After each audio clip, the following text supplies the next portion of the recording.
હવે આપણે શીખીએ છીએ વિરોધી સંખ્યા. વિરોધી સંખ્યા એટલે કે ઓપોઝિટ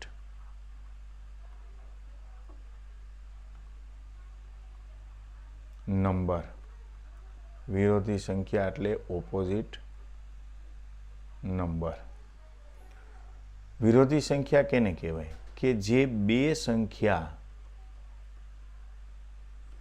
નો સરવાળો છે એ બરાબર શું થાય? શૂન્ય થાય. તો તે બંને સંખ્યા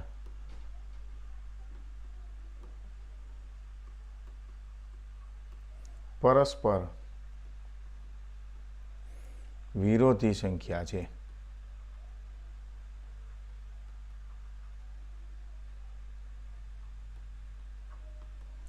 બરાબર.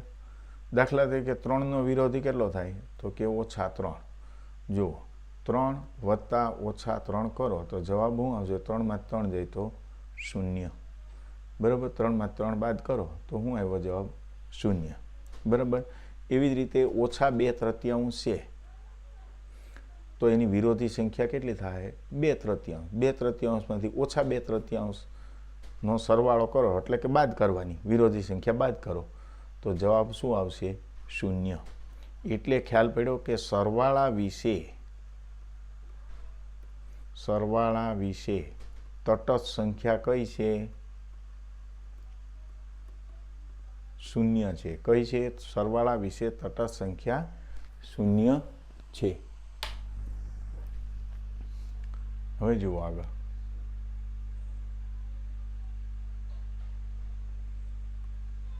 વ્યસ્ત સંખ્યા. 5નો વ્યસ્ત કેટલો થાય? 1/5. બરાબર. જુઓ, કોઈ બે સંખ્યા છે એનો ગુણાકાર 1 આવે તો તે બંને સંખ્યા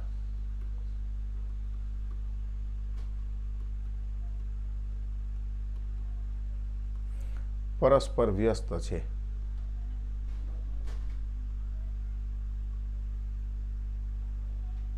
તો આ બંને સંખ્યા પરસ્પર વ્યસ્ત છે. દાખલા તરીકે 5ની વ્યસ્ત સંખ્યા કેટલી થઈ? 1/5. તો 5 ને 5 ગયા, કેટલા વધ્યા? 1. એવી જ રીતે માનો કે એ હોય તો એની વ્યસ્ત સંખ્યા કઈ થઈ?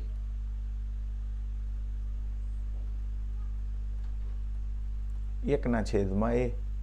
જે સંખ્યા હોય એના 1/એ. બરાબર. 1/5ની વ્યસ્ત સંખ્યા કેટલી થઈ? તો કે 5.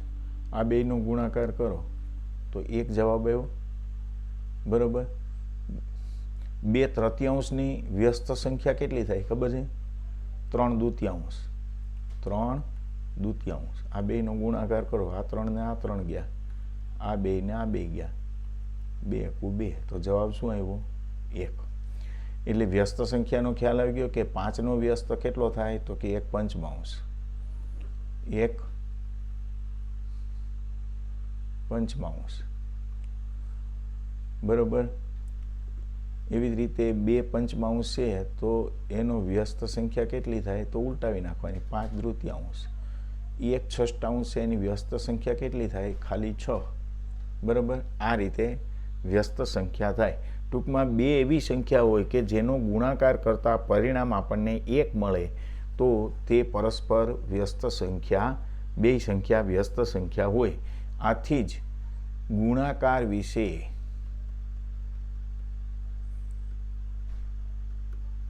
તટસ્થ સંખ્યા કઈ છે? 1. 5નો 1 હારે ગુણાકાર કરો એનો જવાબ આવશે. બરાબર. એટલે આ એનો ઘટક છે, એ 1 છે. આગળ જોઈએ તો ગુણાકારનું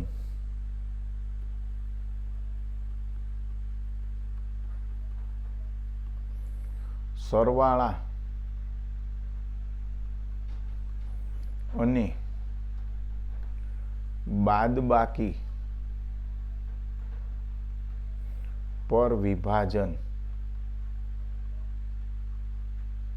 સરવાળા અને બાદબાકી પર વિભાજન, બરાબર. જો એ કૌંસમાં બી વત્તા સી, તો આનો જવાબ શું આવશે? આ એ છે ને એ આની હારે ગુણાકાર કરે છે, એટલે એ ગુણ્યા બી એટલે એ બી વત્તા એસી. જો એ બરાબર 1 ધારો, બી બરાબર 2 ધારો અને સી બરાબર 3 ધારો, બરાબર. સી બરાબર 3 ધારો, તો જુઓ એની જગ્યાએ કેટલા મૂક્યા? 1, બીની જગ્યાએ 2, સીની જગ્યાએ 3. 1 બી એટલે 2 વત્તા 1 ગુણ્યા 3. તો અહીંયા શું થશે? 1 ગુણ્યા આ બેનો સરવાળો કરો, 3 ને 2 કેટલા થયા? 5. તો કેટલો જવાબ આવ્યો? 5. અહીંયા જુઓ 1 નો 2 હારે ગુણાકાર કરો, કેટલા થયા? 2. 1 નો 3 હારે ગુણાકાર કરો, કેટલા થયા? 3. તો કેટલા થયા? 5. એટલે એ આ ગુણાકાર છે, એ છે આની હારે શું કરે છે? ગુણાકાર. એટલે અને સરવાળા ઉપર એનું વિભાજન કરો તો આનો જવાબ આવે છે કે એ બી વત્તા એસી. આવી જ રીતે બાદબાકી ઉપર વિભાજન કરવાનું હોય તો બાદબાકી ઉપર શું થાય છે કે એ બી ઓછા સી છે, તો આનો જવાબ શું આવશે કે એ બી ઓછા એસી થાય. આ પ્રમાણે આપણે સમય સંખ્યા વિશેના ગુણધર્મો અને આપણે શીખ્યા છીએ. આ ચેપ્ટર અહીંયા પૂરું થાય છે. આના પછી તમને જે હોમવર્કના દાખલા છે એ અલગથી આપેલા છે, જે તમને લીથો આપેલો છે એની ઉપર હોમવર્ક આપેલું છે. હવે દાખલા તરીકે જો એક ખાસ યાદ રાખજો કે શૂન્યની વિરોધી સંખ્યાનું અસ્તિત્વ નથી. આ બધા પોઈન્ટ યાદ રાખજો. વિરોધી સંખ્યાનું અસ્તિત્વ નથી,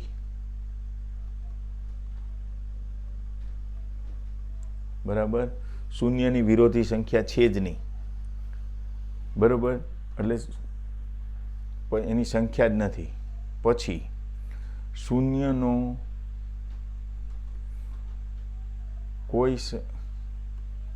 કોઈ સંખ્યાને શૂન્યથી ભાગાકાર થઈ શકતો નથી,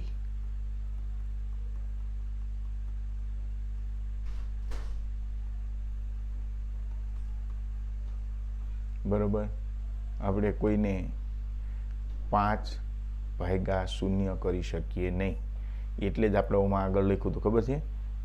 એ છેદમાં બી હોય તો બરાબર બી બરાબર નોટ 0, આવું આપણે શબ્દ વાપરેલો છે, બરાબર. પછી ઋણ સંખ્યા હોય ને એની વ્યસ્ત સંખ્યા હંમેશા ધન સંખ્યા આવે છે. ઋણ સંખ્યાની વ્યસ્ત સંખ્યા હોય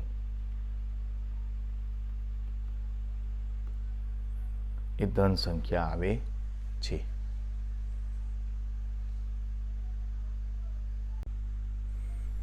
ઋણ સંખ્યાની વ્યસ્ત સંખ્યા ધન સંખ્યાનો ઋણ સંખ્યા આવે છે. ઋણ સંખ્યા આવે છે, બરોબર. અને સમય સંખ્યા હોય, બરોબર. સમય સંખ્યા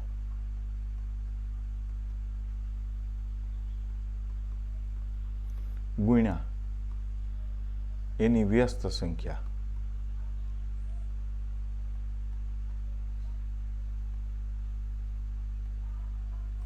બરાબર શું આવશે?